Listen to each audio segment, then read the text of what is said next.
The following program is an Animal House Radio production. Joined in the studio with Rocky Balboa, but joined in the studio is Joe's filming this program, Animal House Radio, which will be available on www.animalhouseradio.com.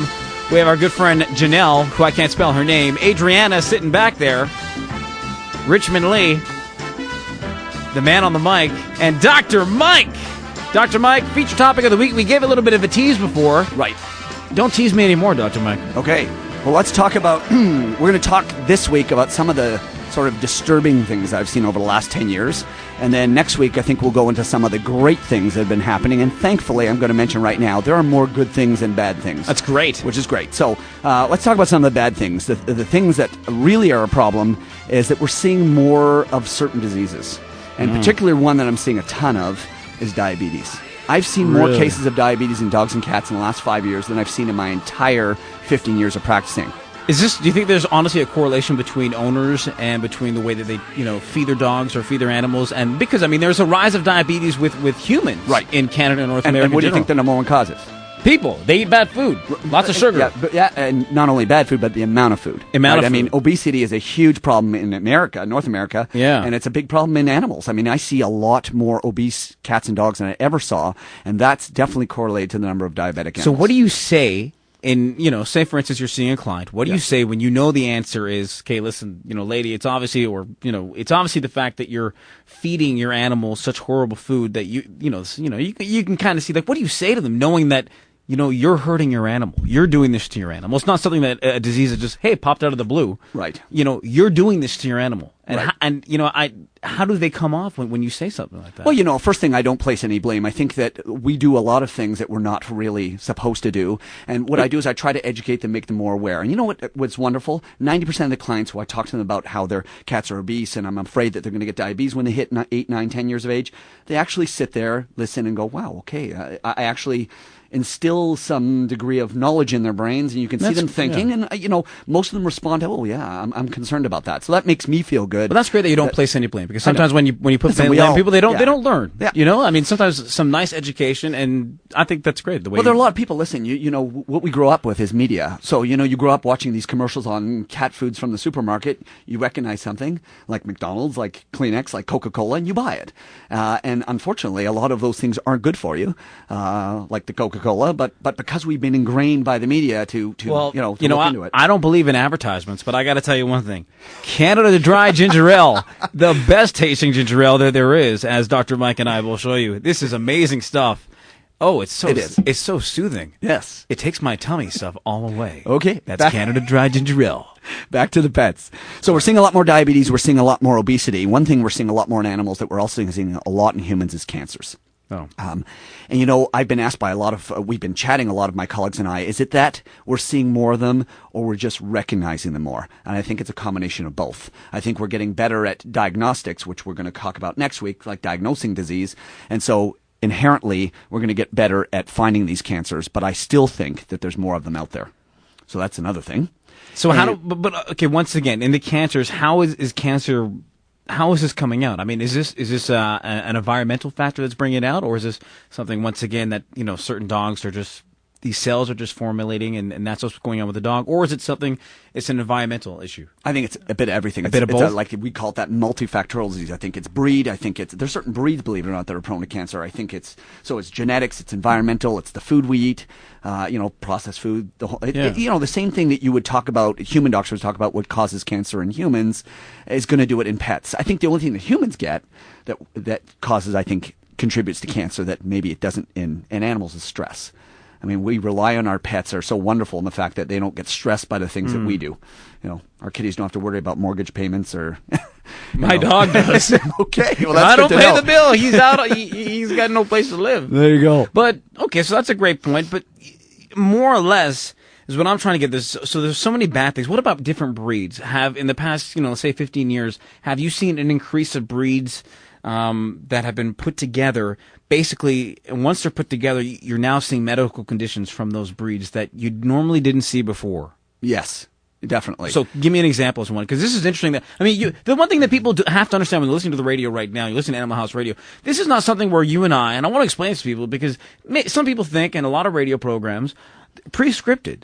This is not pre-scripted. You're telling me stuff, and I'm asking you questions like anybody else would ask. Right. And I think this is why we're so successful at what we're doing, because I'm asking you honest questions, and I'm putting you on the spot. Right. Which I is love being put on the spot, so that's fine. And I love it. And you're providing answers to these questions that are answering my questions. Great. You're not scaling around. Good. Just like our good friends with the polar bears who can only use left. We're going to get more to that later. Yes. It was a good one. Yeah, here, well, So tell me about the breeds. Well, you know, the classic breed, and this is going to sound funny, the poo breeds, you know, everything's being crossed right now with poodles, sheepoos, cockapoos, maltipoos. Yeah. And you know what? There is some greatness about that, because a poodle is a fairly hypoallergenic dog. So when they did this, they tried to sort of get dogs who are less allergenic. And I hope Barack listening to this.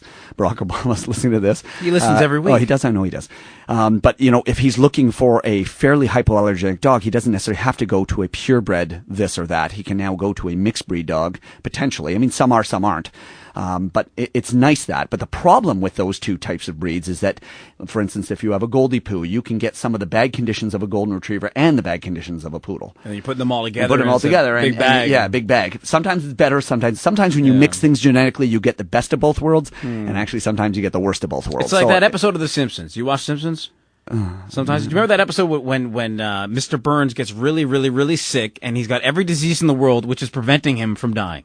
Because they're all trying to get at his immune system, and none can fit in. Don't remember that episode. Oh, sorry. it's an amazing episode. Janelle remembers that episode. Do you? Oh, so does Joe. Everybody here remembers that episode. I'm out of touch. Now you're used to watching All the Family. Okay.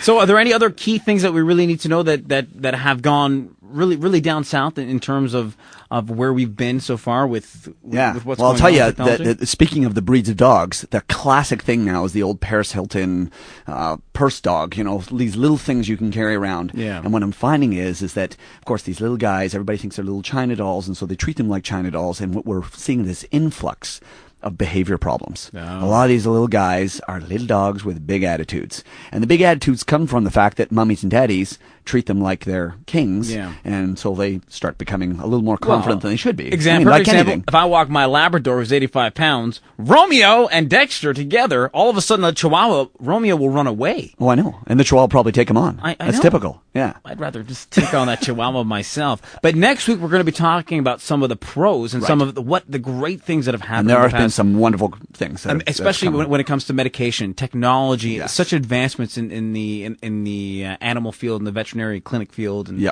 I I'm mean, excited about that. I can't wait for that. We're going to go to the phone lines right now. We got a special guest. We talked about this story a few weeks ago with Dr. Michelson offering $75 million with his foundation. And basically, this foundation is trying to come up with a way to solve the spay and neuter issue that's going on in the United States with found animals. And our good friend Amy Gilbreth is there. Amy, you there? Yes, hello. How are you, Amy? I am well. Did he pronounce your last name right, Amy? Amy, Yes, Gilbreth. Oh, wonderful. Gilbreth. See, Great. you know, I've got a grade 12 education. I love it. Amy, you're in L.A. right now, right? I am sitting at an animal shelter in L.A. as we speak. Wow. What's the name of the shelter? The East Valley Animal Care Center in Van Nuys. Oh, so tell me, just before we continue, tell me about that shelter. What does that shelter do? Well, it's one of 6 in the city of Los Angeles system, and so they are an open admission municipal shelter that serves a portion of the Valley area of Los Angeles. And we're here tonight getting ready for a big adopt-a-thon tomorrow. Oh, so for the Adopt-a-thon tomorrow, where is that taking place? Because we do have listeners all over across the United States and Canada, so some of the people want to come down for that. Give us some. So the East Valley Animal Care Center is located in Van Nuys at 14409 Van Owen Street.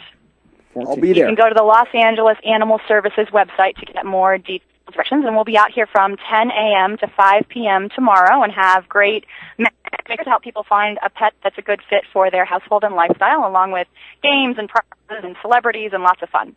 Perfect. Thank you. Now, let me ask you something. Now, obviously, with Found Animals Foundation, you are the executive director. And from what I've been reading, you wanted to become a veterinarian. I did. That was my very first career aspiration, was to be a... And so why didn't that happen? Well, at the time, you know, I was an 8 or 9-year-old girl, and horses were very cool. And so I wanted to be a large animal vet, and I went out and rode around with the vet that treated our horses at the time and realized how much really hard physical labor that was, and decided that maybe I'd pursue other options.